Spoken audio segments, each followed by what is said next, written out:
Are you preparing for the TEF Canada exam and you're worried about expressing yourself in the speaking part? The production orale?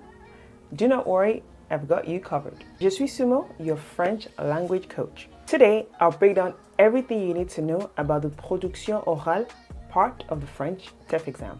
We'll discuss what to expect, common mistakes to avoid, strategies to score high, and practical examples with sample questions. Vous êtes prêts?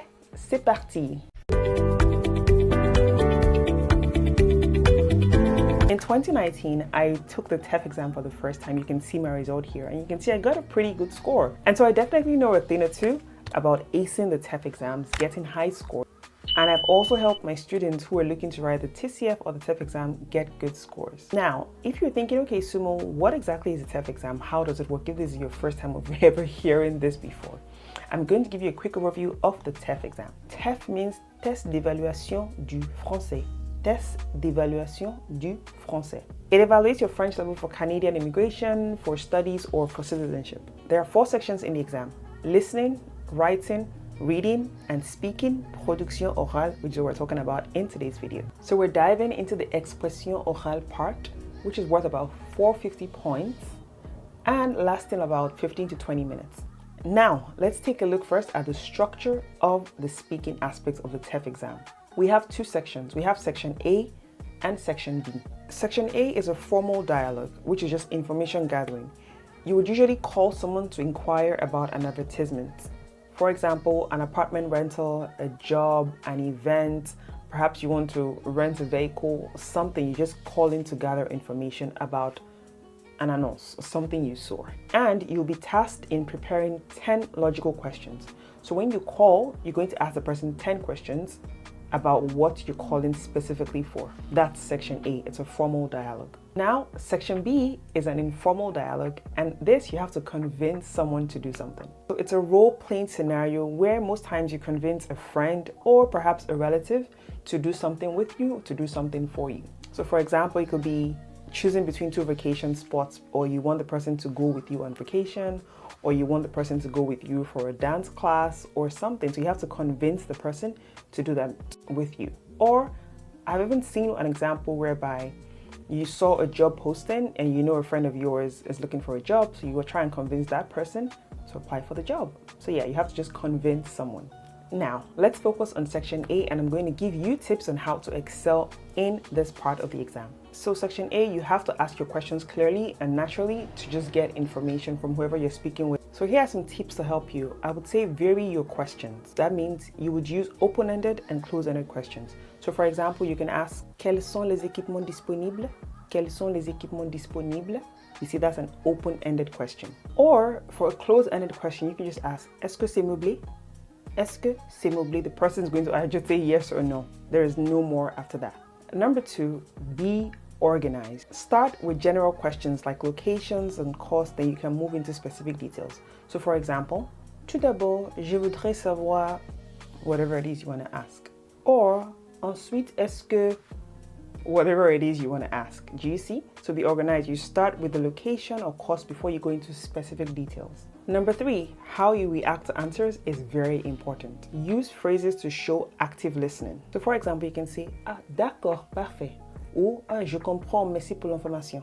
Okay, you get. So let me just give you a quick example scenario. Let's say you're calling about an apartment rental. Here are some questions you can ask. Où se trouve l'appartement? Combien de pièces y a-t-il? Quel est le loyer? Est-il négociable? L'immeuble dispose-t-il en ascenseur? So you see, that was just an example scenario by asking open-ended questions. You didn't just ask closed-ended questions at the beginning. So that's how I would advise you to structure section A.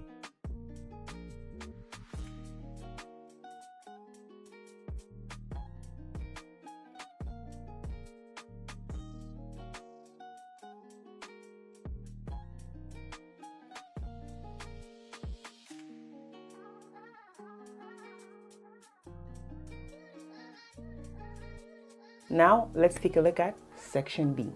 So like I said earlier on, in section B, you need to convince someone to choose or accept your idea. I would say start off by structuring your arguments. So you would start with reasons, add examples, and conclude with a summary. So if someone were to ask you which do you prefer, the mountain or the city, I'm just giving an example, you can say, je pense que la montagne serait meilleure parce que, whatever your reason is. Number 2, you need to be enthusiastic, like, whoa, you really want this person to choose this idea or to go with you for this. And so I would say use persuasive phrases. For example, tu ne vas pas le regretter. C'est une occasion unique. C'est un bel endroit. You see?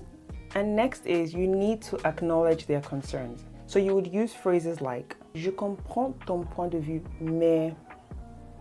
Or, ne t'inquiète pas, tout est organisé. Okay, do you understand everything so far? So let me just quickly show you an example scenario, just a quick demo.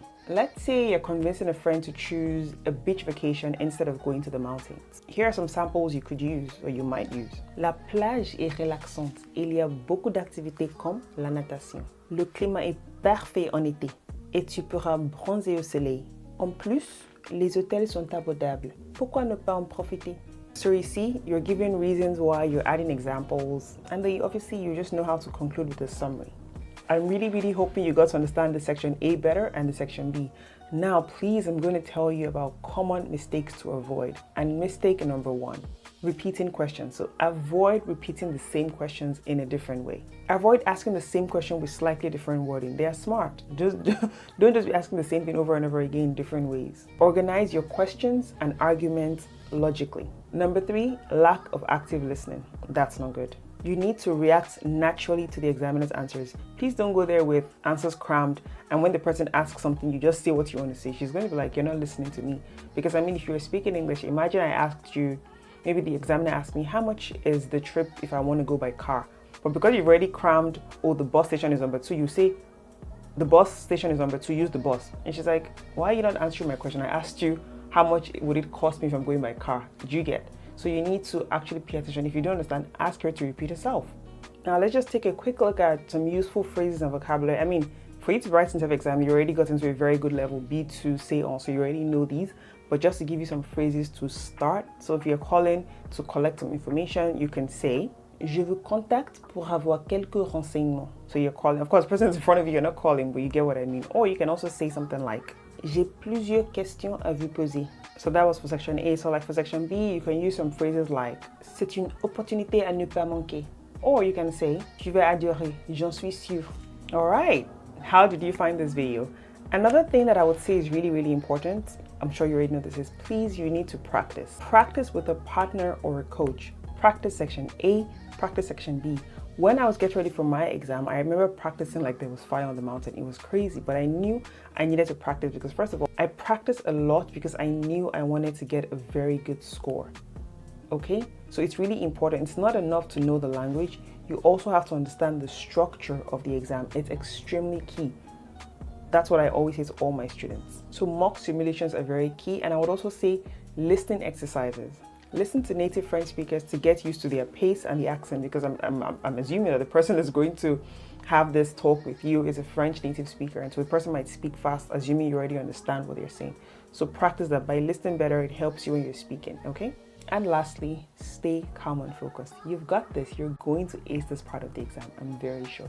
If you enjoyed this video, please do not forget to like, share with anyone, do not gatekeep, share with anyone who is having the jitters for this specific part of the exam. They will do well. And subscribe so you get notified when I drop more content like this. If you just want to get started with your friend journey, you're probably thinking, okay, Sumo, this TEF exam is my goal, but how do I get started as a beginner? It's simple. Click the link in the description box below to register for any of my courses. But if you would like to send me an email to ask more questions, probably to even schedule a phone call to talk better with me, all you need to do is send an email to hello@FrenchArena.com, okay? The email address is right here on the screen, hello@FrenchArena.com. Remember, the more practice, the better you get. Bon chance with your TEF exam. You've definitely got this. Thanks for watching, and I'll see you in my next video. À bientôt!